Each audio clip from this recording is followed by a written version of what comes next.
April 1943. High above the skies of France, German aces laughed through their oxygen masks. Below them, a formation of hulking American fighters struggles to climb. Flying milk bottles, one German sneers. Yet within 18 months, that laughter will vanish, replaced by fear, as those same machines rain thousands around a .50 caliber fire across Europe. This is the story of how America's most mocked fighter became its deadliest.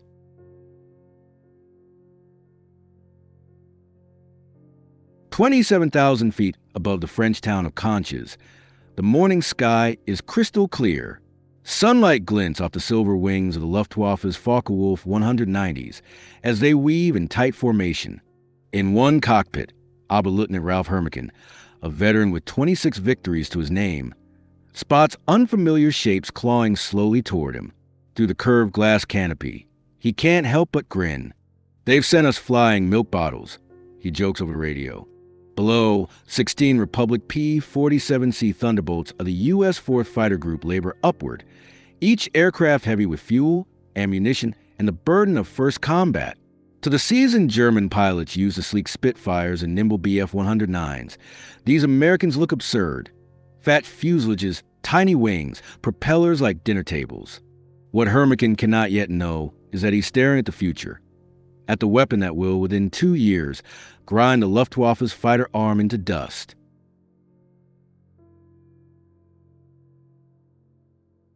Three years earlier, in June 1940, news from Europe had sent shockwaves through Washington.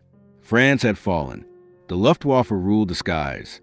The U.S. Army Air Corps needed a fighter that could challenge German performance at high altitude, and they needed it fast. Republic Aviation's chief designer, Alexander Kartveli, received the order. Instead of a lightweight interceptor, he drew something radically different.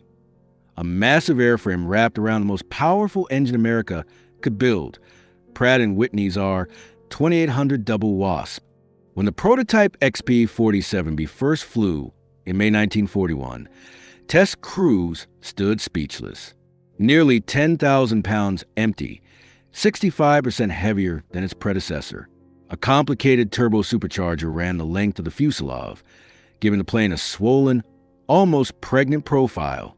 Pilots joked, "Does this thing actually fly?" It did, and at altitude, it flew like nothing else on Earth. The huge radial engine maintained full power even at 27,000 feet, where most fighters gasp for air. Kartveli called it a dinosaur with good proportions. History would prove him right.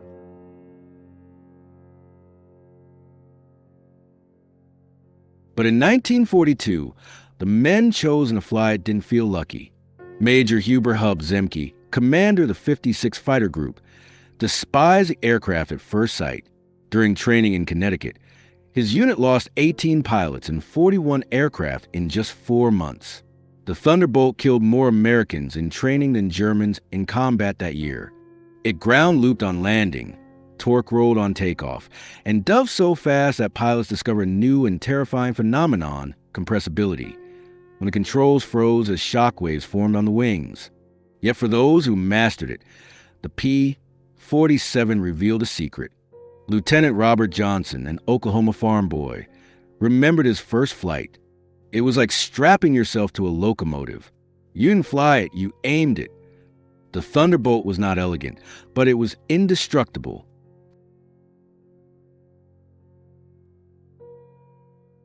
By April 1943, American fighter groups in England were ready.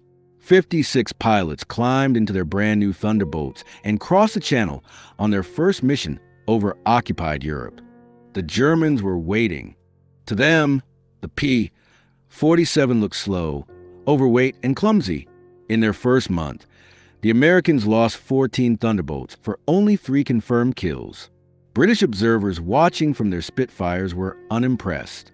The best evasive maneuver, one RAF pilot quipped, is to unstrap and run around the cockpit. German confidence soared. Jag Eschwader 28XS commander, Joseph Pips Priller, sent back a smug report. "It flies like a truck and turns like a freight train. The new American fighter is meat for the slaughter." But beneath the mockery, something remarkable was happening. something the Germans hadn't noticed yet.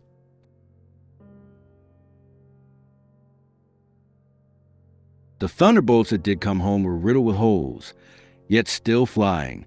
One aircraft limped back on May 4th with 21 cannon hits and over 100 machine gun strikes. A Spitfire or a Messerschmitt would have disintegrated. The P-47's thick radial engine and lack of vulnerable coolant systems shrugged it off. Engineers realized that Republic had built not a fighter, but a fortress with wings. And when that fortress managed to line up its guns, the result was devastating. 8 Browning .50 caliber machine guns firing 6,000 rounds per minute, enough to cut an enemy fighter in half in seconds. The convergent zone of their fire formed a 6-foot-wide cone of destruction. Each Thunderbolt carried 3,400 rounds. That was over 30 seconds of sustained fire, an eternity in a dogfight. The laughter in German radio chatter would not last much longer.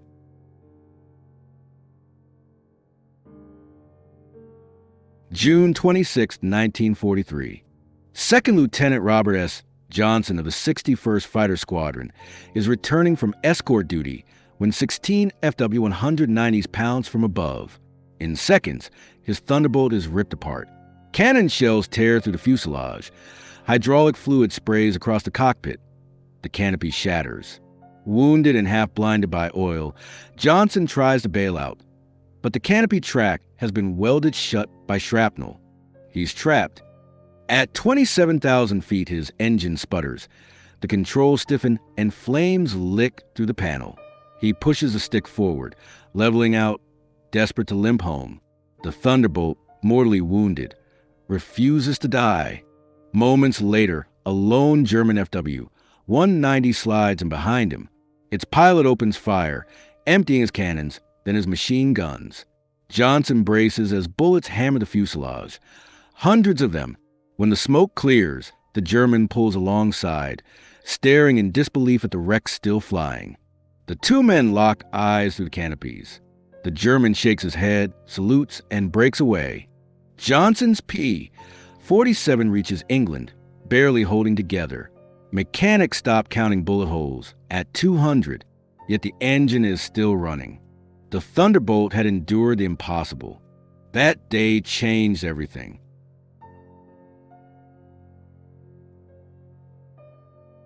News of Johnson's survival spreads like wildfire through Allied bases and through the Luftwaffe. Engineers examine the wreck and realize the P-47's true strength. It can take punishment no other aircraft on Earth could survive. The Americans adjust their tactics. Colonel Hubert Zemke drills a new mantra into his men. Don't turn with them. Don't climb with them at low altitude. Use your weight. Use your power. Use your guns. The Thunderbolt's mass, once seen as a curse, becomes its greatest weapon. In a dive, it's unstoppable. Faster than anything the Germans can fly. From 30,000 feet, a P-47 can reach 550 miles per hour. Captain Walker, Bud Mahurin, pioneers a new doctrine, boom and zoom. Thunderbolts climb high, roll inverted, and dive like hammers from heaven. At the bottom, 8 guns unleash their fury. Surviving Luftwaffe pilots call it the Wall of Lead.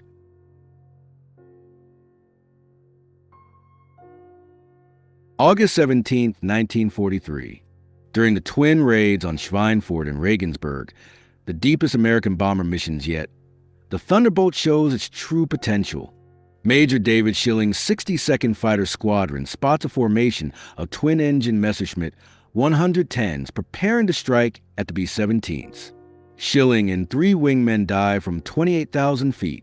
German gunner Heinrich later recalls, "The American fighters came down like hammers from heaven. I saw my rounds hit one, but it didn't even flinch.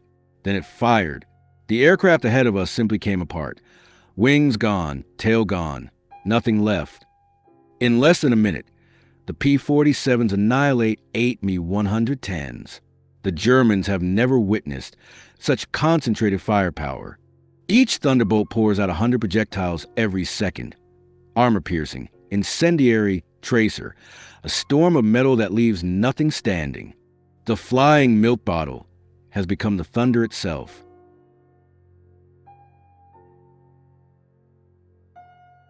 By autumn 1943, the Luftwaffe's aces begin to notice another horrifying truth. The higher they climb, the stronger the P-47 becomes. Its turbo-supercharged engine keeps full power above 30,000 feet, while German engines choke thin air. On October 8, 1943, ace Hans Philipp, 206 victories to his name, leads his unit against American bombers near Bremen. From above, Robert Johnson dives in, fires a 2-second burst, and Philipp's FW-190 explodes midair. The Luftwaffe is shaken. If even their best cannot survive, what hope do the rest have? That winter, German intelligence delivers a grim assessment to Hermann Göring. The American P-47 possesses superior altitude performance and structural strength. Its firepower renders conventional engagement unviable. The laughter is gone.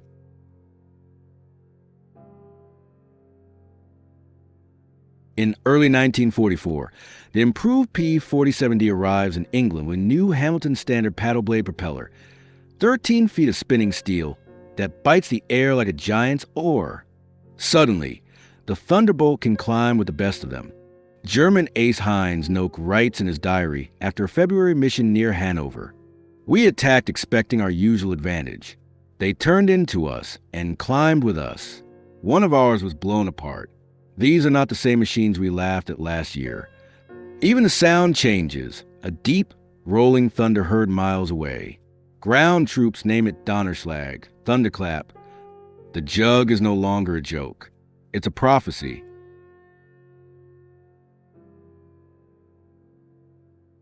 By spring 1944, the Thunderbolt's transformation is complete.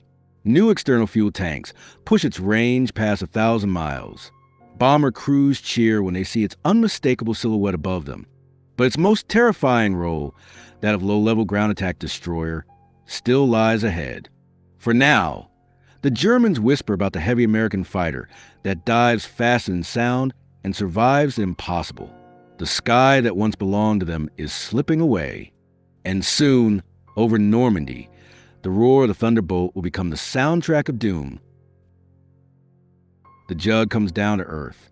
From the beaches of Normandy to the heart of Germany, the P-47 will turn the Luftwaffe's nightmare into the Wehrmacht's as its 8 guns thunder across Europe. If you enjoyed this story, consider subscribing for Part 2, Unbreakable, Robert Johnson and the Day the Thunderbolt Refused to Die.